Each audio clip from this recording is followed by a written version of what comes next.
चलिए विद्यार्थी लोग, आज हम लोग कुछ एल्कोहल का निर्माण की रासायनिक क्रियाविधि क्या है जो आपको मैट्रिक से लेकर इंटर तक पढ़ने के लिए केमिस्ट्री में भी मिलता है, और कुछ बायोलॉजी के भी जैव रसायन जैव अणु है, उनमें एल्कोहल निर्माण की प्रक्रिया दी जाती है।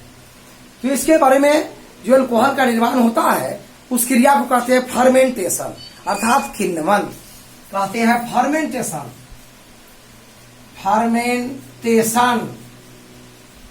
अर्थात हिंदी में इसको कहते हैं किण्वन। फर्मेंटेशन या किण्वन कहा जाता है। यह एक ऐसी जैव रासायनिक क्रिया है जो जटिल कार्बनिक पदार्थों को सरल अणुओं में तोड़ देता है, और किसकी सहायता से? कुछ जटिल नाइट्रोजन युक्त एंजाइम, कुछ जटिल नाइट्रोजन युक्त पदार्थ अर्थात वही एंजाइम है। हालांकि एंजाइम में प्रोटीन ज्यादा होते हैं और प्रोटीन में नाइट्रोजन ज्यादा होते हैं, तो जटिल नाइट्रोजन युक्त पदार्थ ही एंजाइम है। उसकी सहायता से जटिल कार्बनिक पदार्थों को सिंपल में तोड़ देना ही आपको किण्वन या फर्मेंटेशन कहलाता है। खास करके लुई पास्चर सर्वप्रथम बताए थे कि इसमें ईस्ट का योगदान होता है। ईस्ट जो एक कवक है, हिंदी में भी ईस्टे बोलते हैं।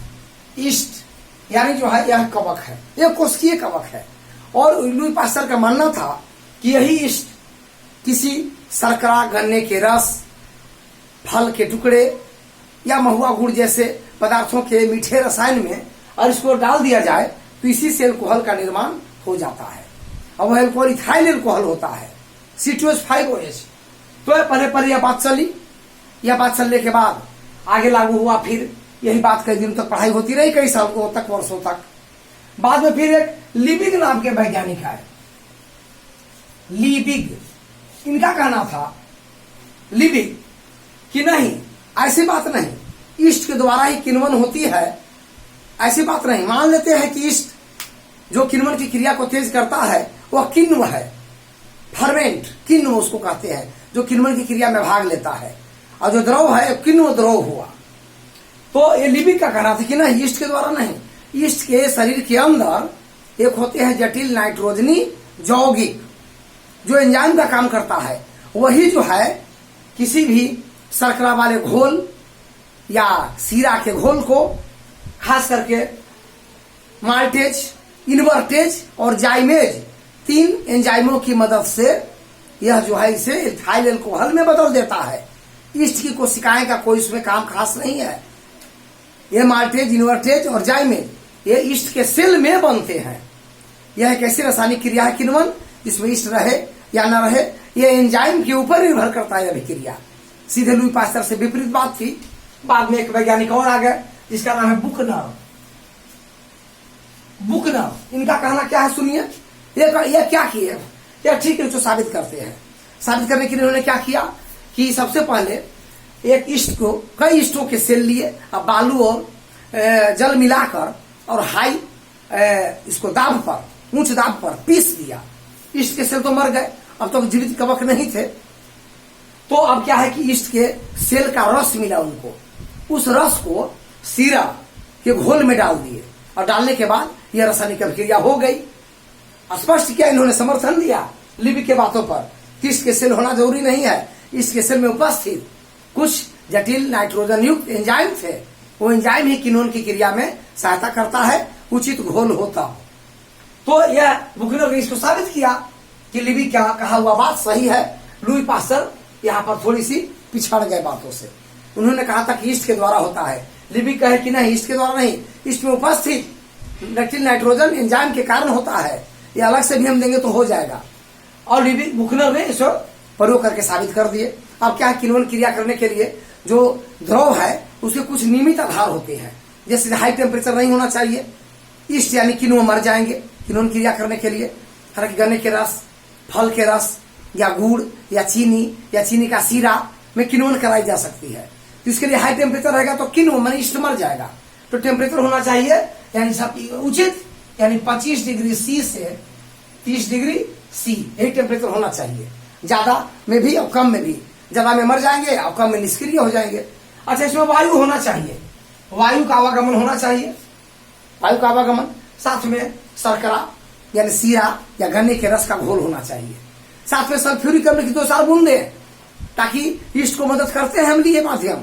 लेकिन जीवाणु से अगर हम किण्वन करवाएंगे तो वो जीवाणु मर जाएगा, ये ध्यान देना है।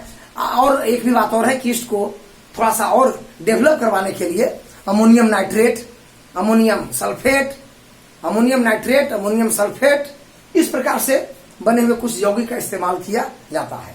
Ammonium nitrate, ammonium sulphate, ammonium nitrate और सल्फेट का इस्तेमाल करेंगे। इससे क्या है कि ईस्ट जो है वृद्धि करते हैं। तो ये सब कुछ घोल के नियमित शर्त है।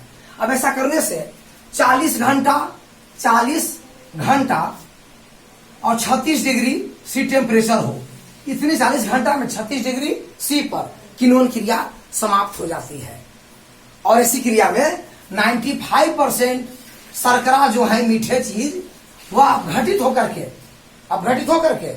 95% शर्करा अब बदल जाते हैं कार्बन डाइऑक्साइड और C2H5OH यानी इथेनॉल में, इथाइल अल्कोहल में।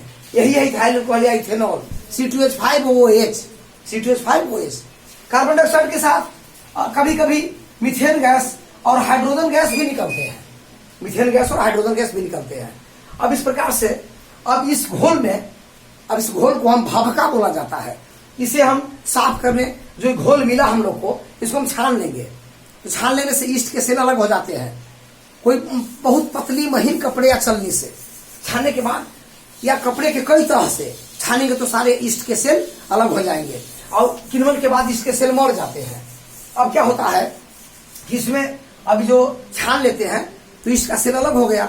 अलग होने से उसको हम वास कहेंगे, बाकी पदार्थ को बोलते हैं वास।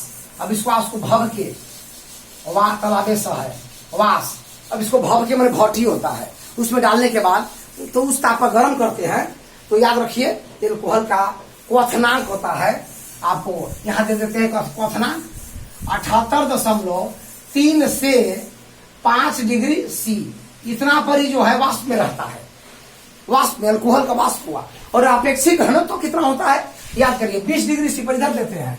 20 डिग्री सी पर एल्कोहल का अपेक्षित घनत्व 0.789 होता है। 20 डिग्री सी पर एग्जाम में पूछता है 20 डिग्री सी पर एल्कोहल का अपेक्षित घनत्व कितना होता है 0.789। इसी प्रकार से कोई भी सिरा या शर्करा है उसमें 10 से लेकर 14% शर्करा होना चाहिए या कार्बनिक पदार्थ होना चाहिए, बाकी जल होना चाहिए। लेकिन कुछ वैज्ञानिक कहते हैं कि 1:5 माने 1 है कार्बनिक पदार्थ और 5 जल, 20% मानते हैं। कोई 10 तो हम लोग 14 पर लेके चलते हैं। कम से कम घोल में 14% होना चाहिए शर्करा या कार्बनिक पदार्थ, ज्यादा में नहीं। ज्यादा सांद्र, ज्यादा गाढ़ा होने से निष्क्रिय हो जाते हैं, इसलिए घोल को तनु बनाते हैं पानी मिलाकर और उसे 1:5 मिलाते हैं। या फिर ये तो 20% हो गया।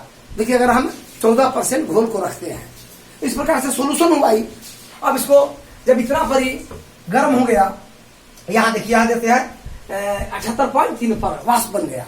इसको संघनित्र में ले जाकर मैंने संघनन क्रिया में ठंडा करेंगे तो द्रव में बदलेगा, और द्रव में बदलेगा तो द्रव में 95% एल्कोहल इथाइल अल्कोहल C2H5OH बनता है। ये पहले खेप में हुआ, पहला अंश बोला जाता है। दूसरे अंश में जो पदार्थ बनते हैं इसके बाद स्पिरिट कहलाते हैं। और थर्ड में जो बनेगा फ्यूजेल तेल है। थर्ड में क्या बनेगा फ्यूजेल तेल, फ्यूजेल तेल। फर्स्ट में अल्कोहल, सेकेंड में स्पिरिट और तीसरे अंश में फ्यूजेल तेल। फ्यूजेल तेल में आपको प्रोपाइल अल्कोहल, ब्यूटाइल अल्कोहल होते हैं, प्रोपाइल और ब्यूटाइल। इसी प्रकार से कुछ ऐसे भी प्रोपाइल ब्यूटाइल अल्कोहल होता है। तो ये होता था बिसाइला। इसको हम लोग कुछ स्पिरिट मिलाकर सेकेंड अंश वाला थर्ड अंश में माने स्पिरिट प्लस फ्यूजेल तेल, ये वुडफिन लकड़ी के कीड़े मारने की मिस्त्री लोग फर्नीचर बनाने के बाद उस पर यूज करते हैं, कीड़े मर जाते हैं। तो इस प्रकार से लिखिए स्पिरिट उतना विषैला नहीं है, विषैला है फ्यूजेल तेल। कुछ स्पिरिट मिला करके उसी वुडफिन तैयार करते हैं। फर्स्ट वाला एल्कोहल हुआ। अब इस प्रकार से अब यह है कि फ्यूजेल तेल अब आपको ये प्राप्त होता है एल्कोहल। और इस प्रकार से एल्कोहल से अब इसका दैनिक जीवन में बहुत महत्व है। जैसे होम्योपैथी की सारी दवाइयां इसी से बनती है, बिना गुना है, पीने में ज्यादा एल्कोहल का यूज करने से शरीर में क्षति होती है, जो आगे हम बताएंगे। सरकार के द्वारा रोक भी है, अच्छी बात है, लेकिन इसका उपयोग से होम्योपैथी की दवा बनती है। अभी फ्यूजल तेल से देखिए लकड़ी के कीटनाशी दवा तैयार होते हैं, कुछ अंग्रेजी दवा में भी, आयुर्वेदिक में भी, सर्दी जुकाम एलर्जी की दवाइयां, जो मारने नींद वाली, टेंशन हटाने, हाइपर टेंशन, डिप्रेशन हटाने वाली दवाइयां भी एल्कोहल से तैयार होती है। घाव धोने वाली स्पिरिट की दवाइयां का इस्तेमाल होता है घाव धोने में, ऑपरेशन में स्पिरिट का इस्तेमाल होता है, कीटनाशी में स्पिरिट का इस्तेमाल होता है। बहुत उपयोग है एल्कोहल कहने से, उसमें दोष नहीं आ जाता। एल्कोहल हमारे दैनिक जीवन में काफी अधिक उपयोगी है, अधिक से अधिक वस्तुओं के निर्माण में काम करते हैं। अब इसके बाद हम लोग आगे पढ़ेंगे, अगले वीडियो में देखेंगे। अब एल्कोहल के बारे में आपको 25-30 जी के यहाँ हो गया, पढ़िए, याद करिए, इतना डीप चीज दिए हैं। धन्यवाद। अब आगे के वीडियो में हम आपको दिखाएंगे।